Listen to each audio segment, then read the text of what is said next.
it was actually hard to build it up like that, because if this Dutch couple were too crazy to begin with, they would just run away. So we were working with, there are always two sides of it. Are they doing something that is odd, or is it just me?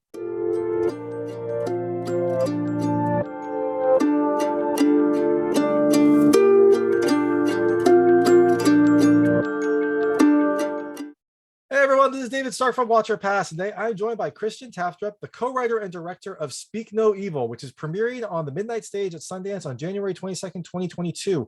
It is a subtle horror film that does so much right. I love the movie. I loved how subtle it was, and I'm very excited to talk to Christian. So we're going to talk to him right now. And if you have a chance, please like and subscribe to this channel. It helps me out a lot. Make sure all my new content goes straight to you. Thank you. So thank you so much for joining me. This is Christian Taftrup, who is the co-writer and director of Speak No Evil, which is premiering in Sundance on January 22nd, 2022. Like very early, January 22nd, 2022. It's premiering at midnight.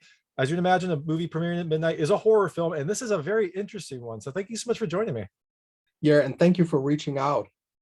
Oh, of course. Yeah. Now, if I see a good horror movie, I always like to talk to people just to kind of figure out like what inspired this. So, I guess the first question is, what inspired this story? Like it's such a, I don't know, relatable might be the wrong word, but it feels very real. Like the whole story feels real. So is this like a bad experience that you had on vacation or something like that? Or is this just something you're always afraid of? Well, it is actually inspired by own experiences, but Oh, wow. of I'm course sorry to hear that. of course it never went so far as in the movie. But I mean, there's a way of traveling like this that I've been doing a lot. When I was a child with my parents, we often went to holidays where you meet people you don't know that well, and you have to socialize for a week, and you make good friends, and you want to be the best versions of yourself. And often it ends up like you're exchanging phone numbers or emails, and sometimes we had an invitation for people we met on holidays, and we went to visit them. And to be honest, it was never really a pleasant experience. It was, their private home was different than we thought. We slept bad. We had nothing to talk about. All these things. And when we often left, we thought about how much we violated ourselves, that we said yes to things we didn't even want, and we didn't want to be rude. Of course, we didn't say we would go home earlier, or we are vegetarians, but okay, let's eat some meat. We eat the meat anyway, and all that. And then I had an own experience 3 years ago with my children and my wife, where we actually met a Dutch couple, like the movie, and they were very nice people, also a little creepy. They invited us to Rotterdam, but we said no. And then I just started to imagine what would have happened if we actually went there. And me and my brother, we were just brainstorming on weird situations, and it could be a comedy or a drama, but we said, let's make it into a horror film where the worst thing that can actually happen will happen. So, partly based on own experience and partly based on my, free imagination. I love that you mentioned that it could be like a horror film or a drama film. Because like what I was thinking, I was rewatching this, I was like, if you just change some of the sound effects, like some of the music, maybe obviously tweak the ending a little bit, like this could have been like a romantic comedy where they're like, oh, they're in this horrible situation, and it actually like reinvigorates their marriage, and like everyone goes home like and laughs about this terrible experience. Like it Yeah. really could have been, just because of how like realistic and also how kind of like muted the horror elements in this film were. You're right, and I think a part of that is that I'm not very familiar with horror films. I've never been a big nerdy fan of horror films. The best horror films I know is from the 70s, like Polanski, or film like Don't Look Now, or The Exorcist. And what you find in these movies is also a lot of realism. And I just figured out that I always, or most of the time, enjoy the first half of a horror movie. And when everything goes too crazy with supernatural powers and a lot of blood and axes and jump scares, I feel a little bit, I think it's a little bit ridiculous, and I never really get scared. So it was actually to move myself to a place where I felt like I was on deep water, that there were some conventions in the genre of horror that I love, and I could take what I could use, and I could leave all the cliches out of there. And then to try to mix it with things that I do more, like satire or drama, or absurdism, actually. And I was a little bit afraid of this project, because when you deal with genre, it's very there's a definition of how to do it. But then I was inspired of many modern horror films, and especially the American ones like Get Out or Midsummer, that kind of dares to mix things. And I think it's absolutely liberating that you can see a scary movie that is also like a comedy. I just heard that Ari Aster considered himself as a comedian writer, and I actually get that, because it's filled with absurd situations, even though it's also frightening. So to use horror in an artistic way or in a personal, stylish way was absolutely joyful. Well, I'm glad that you're in horror. Well, welcome to horror. It is Yeah, it's a great yeah. genre. Maybe I should watch some more. Yeah, I mean, like that's what I love about horror too. Is it's such a broad genre. I mean, I think everyone thinks of kind of your conventional slasher films as horror. I think that's Yeah. a lot of the mainstream idea, but there are so many other ways, like other stories that deal with like social justice, that tell it in a horror Totally. lens, or this one which deals with just kind of like an unsettling realistic situation that then becomes like the situation you always fear. Yeah, and as you mentioned in the beginning, what I think would be very fearful was to create a feeling of that it is real. That I remember we talked about, it would be nice if the audience actually felt they were up there on the screen, with like it could be them, because of course it's scary when something is relatable, and the real scare here is that these situations are extremely uncomfortable, and maybe it's not a perfect horror genre film, but the feeling you get when you see it is like you're watching a horror film, because it's so awkward and unpleasant, disturbing, but it could be you. So actually I like when films are filled with suspense, and the horror just comes creeping and sneaking in, and then of course up to a certain point when everything can go wrong. So I just love the way horror films build up their stories. And reality is also filled with horror. I mean, relationships, bad friendships, politics, disasters, diseases. I mean, there's a lot of elements in real life that is so scary.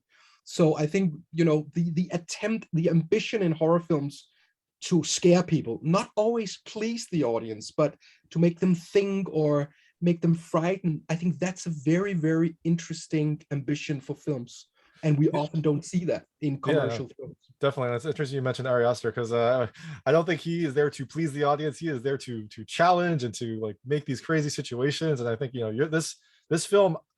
I mean, I was pleased by it, but I think I was pleased for probably different reasons. To your earlier point, I think you're exactly right. Like a lot of horror movies will have this really great buildup, and I think in a lot of my reviews I say like, and then the ending just didn't like live up to that buildup, or like the ending they tried to tie everything together and it kind of either went Totally. too crazy or too off the deep end. But this film, I think like the ending was a surprise, but it also felt natural. It didn't feel, I don't know, it didn't feel like anything too crazy happened given what we had learned before in the buildup. Like it's like to your point, like they didn't like develop supernatural powers. They weren't vampires or anything weird. Spoilers, I guess. They weren't like No, it's vampires fine. or anything. No. Like it felt like this is a terrible situation and this is the worst case ending of a terrible Yeah. situation. And it's funny you bring it up, because we were actually fighting a lot with that in the script, because people who read the scripts, one of the big question was all the time, why do they do it? What is the explanation? And we tried, okay, are they vampires? Are they sacrificing people to some god? Or are they criminals? And every time we did that, it just took away the excitement of the movie. Mhm. And I think it's because I'm not interested in explaining. I'm interested in the allegory of evilness, or how does evil look like today. So what we relied on was, if it is like a mythology under the story, or we have some biblical references, then it can work to have this open kind of ending where you can leave the cinema and talk about what you think it's about. But I think many horror films, when they don't go so well, it's because they want to explain too much, as you say, tie all the ends, and that it seems a little bit flat. So we were really trying not to do that, but we had a lot of people against us. But I'm very happy we ended up with this open ending. I will say that would be like one of my criticisms, but again, it's one of those like mixed bags, right? It's like you don't know why, but then the fact that you don't know why, it actually I think is good, because you can see you can draw some reasons throughout the film for why they do that. I don't know, like a sense of control, or maybe they tried Oh, something and want to try again. Like you can get those reasons. But yeah, I agree. If you had like a, well, we do this for X, Y, and Z, that would displease some people. yeah, of course. And I think maybe some will hate it because of that. But I was, of course, thinking a lot of film on a film like Funny Games by Michael Haneke, which is also a great film because also by people that terrorize other people, normal people. And there is a point in that film where they kind of ask, why are you doing it? And they say, because it's fun. We have fun. And that's, to me, just, it's enough. I mean, and here there's also a line, it's not, I won't spoil it, but it's something else. But there is a question like, why are you doing this? And we have an answer for that in the film. I won't spoil. Yep. But, then it also becomes bigger, existentialistic, and ask questions instead of giving answers. And I think more films should do that. Yeah, no, I agree. And another kind of similar type of film, like The Strangers Play at Night, is another one of those where you don't know why. Like, it's just terrifying that they do this because they want to and because they think it's fun. And then, there's no like greater purpose other than they're gonna break in and do crazy things. Like that's just what they do. Yeah, So. and I mean, it all comes down to, can you explain evil? I mean, that's the Mm-mm. question. And if you can't explain evil in the world, then you can't explain it. It's just there, and it can be there in many forms. It can be there as wars, dictatorship, catastrophes in nature. I mean, but we deal with evilness on some levels in our life all the time. And the question is here: if you're a good guy, you're very civilized, you live, sort of save lives.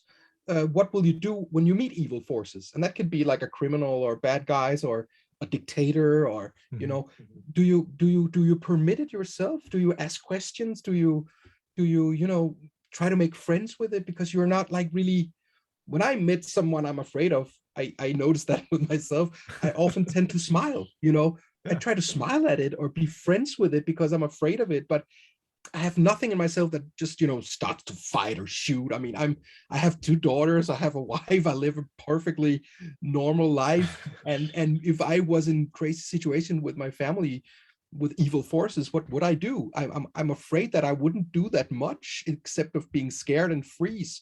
And in many films, the heroes get like superpowers in the end, just like save the world. And I'm not interested in that. And maybe it's because I'm European and from an alternate tradition, but You're I find much it more socially extremely not acceptable. realistic. Yeah. Yeah, no, and I love that question that you're asking, because again, going back to this being very relatable, like I think everyone can relate to that. Like you get into this situation. I mean, I think the evil happens very late in this film, but even like the social faux pas that happen in the film, like of course you're gonna be like, oh well, like you're gonna try to, you might speak up, but then you're probably not gonna press the issue. You'll probably just kind of like let it go and try not to ruin the weekend. And that's kind of, this whole film is just a series of those situations that should have been indicators, but then also can just be easily explained as, oh well, they're just quirky, or oh, like we don't Yeah, want to be bad guests. Like that kind of stuff totally. is perfect about this film. Yeah, but it is really much about social behavior and manners. And it was actually hard to build it up like that, because if this Dutch couple were too crazy to begin with, they would just run away. So we were working with, there are always two sides of it. Are they doing something that is odd, or is it just me? Well, Mhm. maybe it's just me. And, we are also different and different cultures. And, I'm also a little bit, sometimes I get too scared too easy. And so if the situation had, two versions, it could be rather yourself or them that had a point, then it worked. So build it up like that, where the audience also doubted, is there something creepy here or not? Then it was filled with suspense. And I guess that's also very Hitchcock kind of, way to build up films. And he's just a master in that. And that is real scary. That is the real horror, to be subtle, to use small elements, but you're going somewhere that is bad. You just don't know exactly how it's going to turn out. That is a challenge to write, but also, extremely, extremely inspiring, I would say. Yeah, no, and I love the subtlety, like especially like, I don't know, the first kind of warning sign when they just arrive, and he's like been preparing this boar, and he like feeds it to her, and you had to remember back that she said like, because she doesn't like say anything, it's just it is an uncomfortable situation if you remembered, but if you're not paying attention, then it's just like, oh well, this is weird. Like he's kind of like forcibly feeding her this boar, but like, maybe it's really good. But you know, like if you remember Yeah, back and to like what she's she said, and they're the yeah, point is, yes, she's actually eating it. I was yeah. asking my girlfriend because she's a vegetarian. I'm not, and she has a long speeches about that. And I said, what if we were at a house with some, we had to be nice guests? Would you eat it? And she actually doubted it because on one side, you want to have your beliefs. On the other side, you don't want to be rude because Mhm. it could spoil the weekend. And you want to behave, you want to be a good person and all that. So it is actually a dilemma. And some people, of course, would just say, oh, I don't eat that, I told you already when we met the first time. But some people would just say, okay, I'm just going to stand it out. And Yeah. more people than you think would do that. And that is just so interesting. Yeah, no, I agree. I also really love the other underlying message of this film. I think it was that kids ruin everything. Because if they would have just escaped, if they would have just escaped, then everything would have been fine. But nope, nope, nope. So, There's a situation in the film where the girl has a bunny and it gets lost all the time. And I spoke to many people that didn't really believe that you would search for that bunny, and it's in the film, it's fatal, of course. But I just have to tell you, I have two kids and I've been looking for bunnies in every place we went on holiday. I once went to San Diego with my family and I looked for hours for the bunny because she was crying, and it ruined our holiday. And suddenly I found the bunny on the street, and there was another dad passing by, and he looked at me like, I know how this feels. And when I came back with the bunny, they were at the harbor in San Diego. My daughter was so happy. My wife kissed me. I felt so masculine. And it's like the modern masculine man. He's not shooting or fighting. He's looking for bunnies. And when he succeeds in that, he gets all the love from his girlfriend and daughter. So it is actually a theme that is from my own life, and I think it's recognizable too. it's a very modern hunter-gatherer. You were hunting for that bunny, and then you got Yes. Yeah, you're not going in like the old days and hunt and shoot. You got it's toy bunnies no, nowadays. but that's 100% true. Like I've had friends on Facebook who like will search because they had this like old pet toy that was left on an airplane that was gone. They're like, does anyone know where I can find like this specific model? Because they don't make it anymore. It's not on Amazon. Like, do you have any idea where to get this? Because it's not just like one little I thing. it, the trick is, I learned that you gotta have 4 or 5 bunnies that are exactly the same. But then when we found it, we lost it once, and then we bought a new bunny. But then that bunny was too clean. It wasn't smelly. It wasn't dirty. And then she was crying again, so we had to make it dirty. And so it gets personal for the kids. That's true. Definitely. And so I love the story. I love kind of how you came to it. How did you get this cast on? Like, what was your pitch to this cast? Like, hey, do you want to spend a terrible weekend filming with me? Like, how did you get them to be on Yeah, it board? was. The Danish cast is not very experienced in front of a camera. They do theater. He's a theater actor in Denmark. She's very new from the theater school. So with them, they were just into it at once. And they want to give everything to be in this movie. So with them, it was easy for them to say yes, but we had to work a lot on how do you perform in front of a camera. Mhm. But with the Dutch actors that are more experienced, and they're like big names in Holland, these were actually the only two actors that wanted to be in the movie. I had a lot of big stars from Holland that didn't want to go to the casting mainly because of the ending. And some of them told me, if you rewrite the ending, if you make a little more hope in the film, we will go to the audition. And of course, I couldn't do that. So I actually had some troubles finding actors that were just willing to do it, even though, it's a film. It's not like, and we're actors, but there were people that had difficulties playing the bad guys, and it's totally fine. But it just limit my options. But luckily enough, the two that I wanted are the two people in the film, and they're married in real life. So that was just such a gift to use that as well. Yeah, that's amazing. Yeah, and I loved their performances because they were, especially the man, like he was so good at just kind of like Yeah, he's so just gifted. subtle changes to his persona and how he said things. Like even like in the English it was great, and then even when it wasn't in English, I was reading the subtitles. Like you still got a really good kind of like sinister sense if you wanted to, or like oh that's a very understandable explanation for that. Like he did such a good job of kind of Yeah, but he's towing that line. phenomenal. He's Yeah. one of the biggest stars in Holland, and for a reason. And he has this diabolic, dark side too. And he's just the most friendly, kind, gifted man, but actor. But he is really, he was very, very easy to direct. Mhm. Awesome. And then I guess one thing I was wondering is, was this film like it takes place in a few places? I assume you went to a couple different locations. Was this Mm. filmed kind of chronologically? Because I could see this being a really great film to film chronologically as this unease builds and as kind of like their reservations were down. Or did you film it just kind of out of order and splice it all together? I wasn't Yeah, sure. I would say totally out of order because we were we were starting in February 2020, so we were hit by COVID after 9 days. We had to shut down, and then we have to continue 4 months after, shut down again, continue 3 months after, Oh, shut down wow. again. So it took a year to shoot 7 or 8 weeks of shooting, and therefore it was extremely spread out and it was difficult. It's a winter film, but we had to do a lot of stuff in the summer. Mhm. But what was the gift about it? And you have to remember that for another time, is that we did the beginning as the last thing. We did the Italy part, which is the beginning of this film. That was the last shootings we had, and we had been editing the rest of the movie, so I could also see things that I could Oh. change or emphasize. So the beginning actually changed a lot because we knew the rest of the movie. So that was a way, you can also work to be more clever on things by working backwards in a way. So it wasn't the plan like that, but it, of course, because of COVID, it turned out like the first 10 minutes were our last shootings.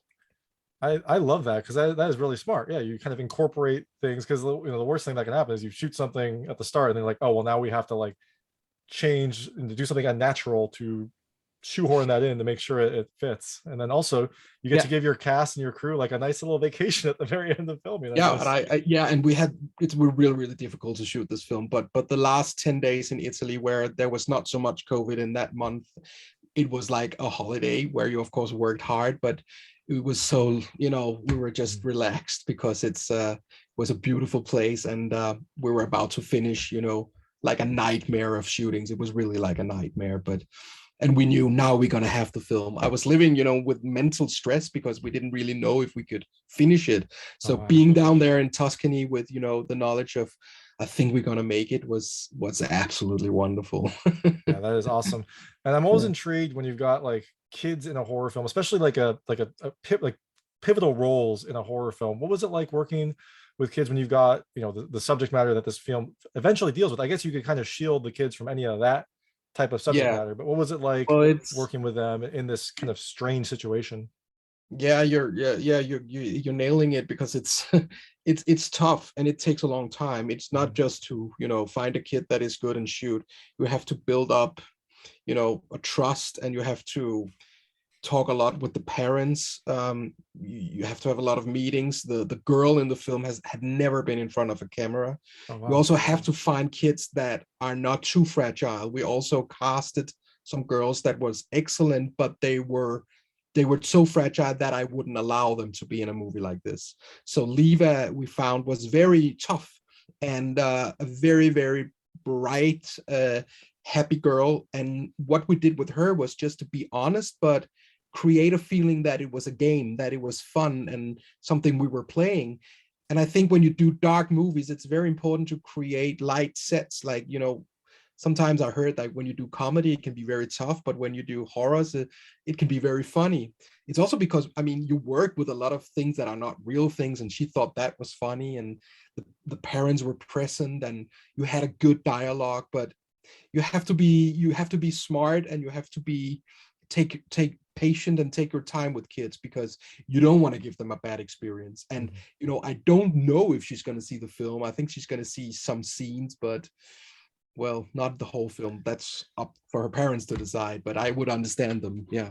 Yeah, hopefully not for a long time. But I guess yeah, to your point, like the scenes that she's in, you could easily explain like, oh well, now like you and the boy got in a fight, and now you have to go see your mom, or like you had a bad dream, you want to go sleep with your parents. Like all that stuff is very kind of explainable and relatable to kids, I imagine. So Yeah, it was. And yeah, we were being careful. I want people to have good experiences when I work with them. That's extremely crucial for me. But if you trust each other, you can go far. I mean, also about actors, they can really, really do good performances if they feel safe. And that is the same with kids. And then I think you already mentioned this, but I just wanted to double check. Like, so this is such a realistic story. Were there any other like film cuts that you did? I know you did some tweaks to the script that had maybe like more of an overt horror message, or was it, you kind of nailed down the muted tone before you started filming, or did you have to like go back and dial it back, or is there a cut that's like he's actually a maniac and it goes crazy? Is there anything like that? No, well, it's really back and forth. It wasn't like the film is totally different from the script, and that when we had three endings and all that, we didn't. But I think it takes a lot of time to find out what is the movie actually about. I mean, because a lot of themes are going on when you write a script and you're sitting in an editing room, and you also have test screenings. And, in the beginning at the first cut, people didn't get it. They thought it was about something completely different. They thought it was about a bad relationship or something. And of course there's elements of that, but it's not, what I wanted to say. So sometimes you find out in the editing that you have a scene or small points that confuse the audience because there are actually too many things going on at the same time. So you have to, clean up the mess in a way so your point can be clear. And that took a long time. We were editing for 6 months, and it was not because, we had all the scenes and all that, but we had to make it very, very simple and clear. So we did cut out sequences, we did cut out scenes that led to wrong thoughts in the audience. And I appreciate that very much, because I thought this was it was a really great film and very easy to follow. Like, I mean, I loved all the subtle touches, but there weren't many curveballs in this film, which I liked. No, it's entertaining in a way because you can, as you said in the beginning, you can relate to it. I mean, family, kids going on holiday, all that is like, from real life. And then there's just the twist that it turns into a nightmare without spoiling. Which you might also relate to, right? You can have a yeah, of course. So I know we have limited time. I was wondering if you had time for, I call it the lightning round. There's very short, lightweight questions about the film. I want to see how your experiences map to things happen to the characters. And since this is based on a lot of your experiences, I imagine a lot of things are very similar. Yeah, of course. The first question is, what was your worst vacation experience? And you can feel free not to. That's a lot, but no, that was in Portugal when I was 6 years old, where me and my parents had extremely bad stomach disease, and we were just on the toilet for 14 days, all of us. That was a bad holiday. That does sound like a very bad holiday. I will give you that. Have you ever left something important at like like a vacation house or an Airbnb or someone else's house? That I left something important? Like a thing or something? Yeah, thing, like phone, wallet, cherished childhood toy. Well, no, I'm sorry, I can't really recall that just immediately. No. Did you have a cherished childhood toy? Yeah, I had a frog that my mother was making herself when I was born. And the shameful thing to admit is that this frog was actually in my bed until I was 20. Well, I mean, I shouldn't admit that in public, but it just meant so much to me. So it was almost until I moved away from home that I said, okay, and starting to get girlfriends, like, no, this frog is from the 70s, and it's just not, a man that should have a pet frog in his bed. So, but it meant a lot to me. You got rid of it just for the girls. I will admit, I don't have it on me, but in my childhood room, there is still my original baby blanket somewhere in there. Oh, I'm not alone. Great. What is the longest time that you have gone without speaking? Well, I've without speaking. Yeah, I think it was when Sundance was canceled in person for like 2 weeks ago. I mean, I guess there are other moments in my life, but the most recent I recall is my feelings when Sundance was canceled in person, because I've been dreaming of this for many years. Tried to get into Sundance with all of my films, and I've known this since June because it was one of the first film they picked, and we just needed to go. And I remember getting the call, and my reaction. They said, "You now go out and howl at the moon. This is not good news." Mhm. But my reaction was to be totally quiet for, I think, the next day, just afternoon, the next day. I couldn't say a word. And I have two screaming children and a wife. And I just had to go into a room. And I think I didn't speak until, yeah, the next day at 1 or something. Oh, Of wow. course, I spoke a little bit, but I think sometimes when you're like in shock or disappointed or something, I get muted. So Yeah. that's the last time I remember not being so quiet. Whew, that was tough. Yeah, no, that's, I mean, yeah, you're probably processing it, and also you don't want to say anything because you got like emotions that you don't want to then have come I out on people that have your loved ones. So sure. that, yeah, that And makes, the kids are looking at you, what's wrong with that? I was just like, I was paralyzed. yeah, no, that's rough because I mean, yeah, that's a childhood dream, and then also you get that experience of everyone seeing it, and you can kind of like, In the cinema, especially this film.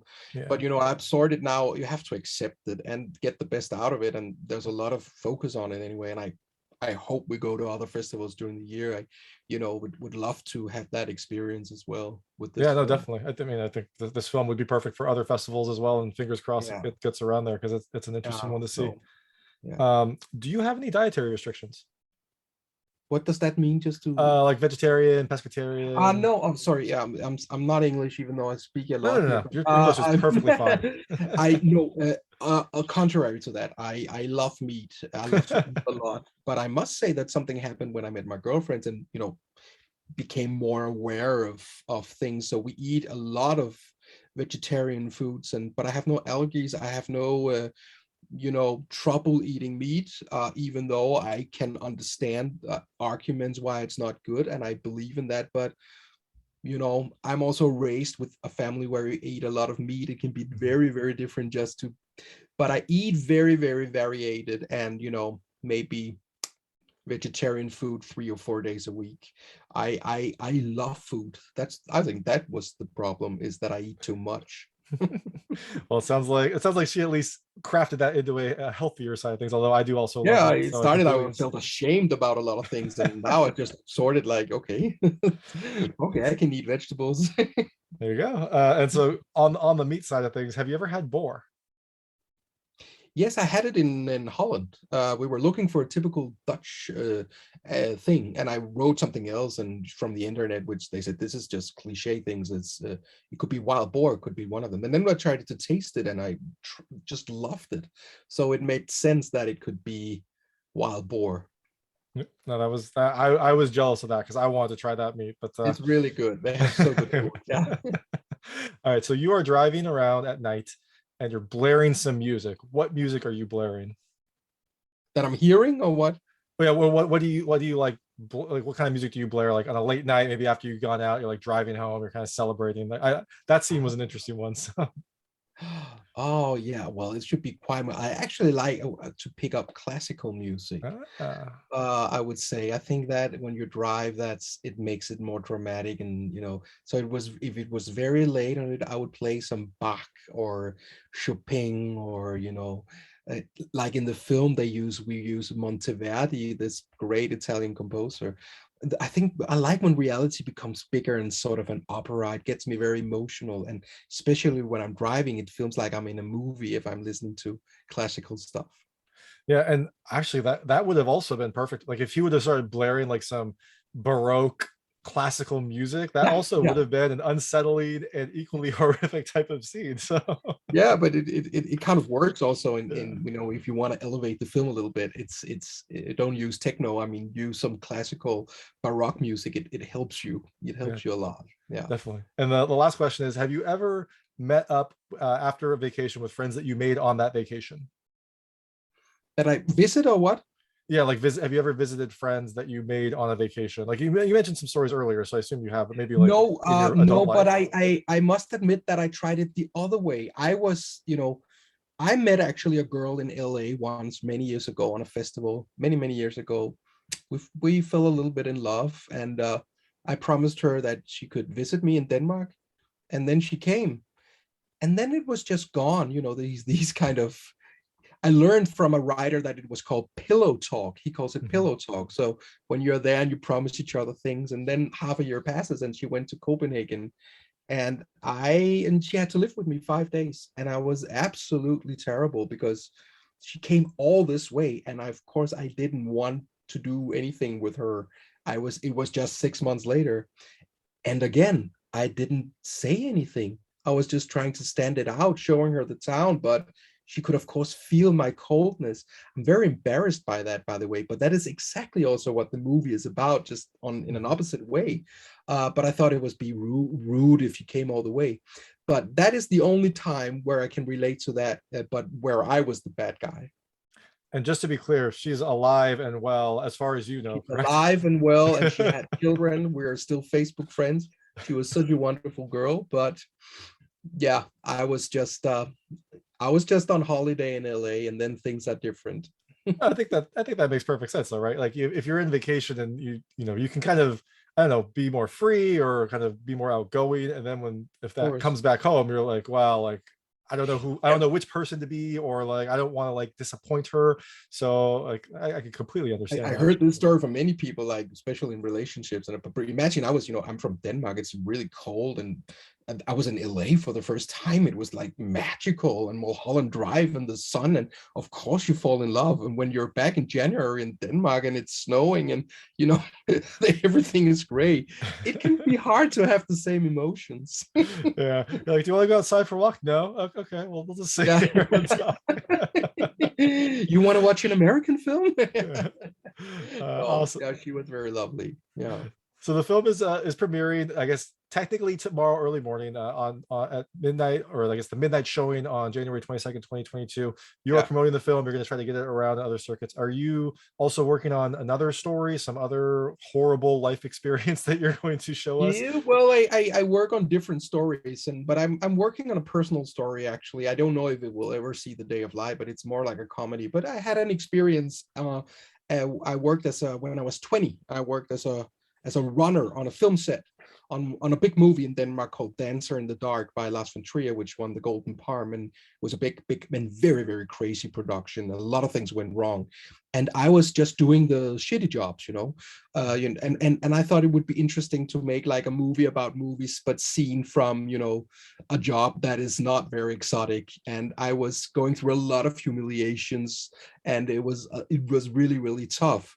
And I just had a summer working on that film, and I think it was there where I grew up and decided that I also wanted to make films. So right now I'm writing a comedy on that in a way I think will be like inspired by Fellini. That sounds awesome. I mean, I love, like, that sounds like a perfect coming of age comedy story. Yeah, no, I'm and very different so from many, this film. Yeah, it is, but also tough. I like when things are filled with humor, but it's also hard to watch and awkward and all that. And these experiences I had there are definitely funny moments. So I just started writing again, and I wanted to go a place where I had immediately inspiration. So yeah, I'm trying to track it down a little bit. Yeah. That sounds awesome. I'm excited to see that, and I'm excited for more people to see this film as well. This is Christian Taftrup, the co-writer and director of Speak No Evil, which is premiering at Sundance on the midnight stage on January 22nd, 2022. Thank you so much for your time. Well, thank you. That was Christian Taftrup, the co-writer and director of Speak No Evil, which is premiering at Sundance on January 22nd, 2022. It is a subtle, very realistic horror film that has just a wonderful slow buildup and a very good ending as well. So if you can have a chance to see it, I would definitely check it out. It'll probably be touring another couple circuits and then get picked up for distribution a little bit later. But definitely keep your eyes on it. It's a really good one. And thanks so much for watching. If you like this interview, please like and subscribe to this channel. It helps me out a lot. Make sure all my new content goes straight to you. And please check out my other content. I've got other interviews. I've got a movie review, including a review of Speak No Evil. I've got unboxing videos and movie recommendations. Thank you.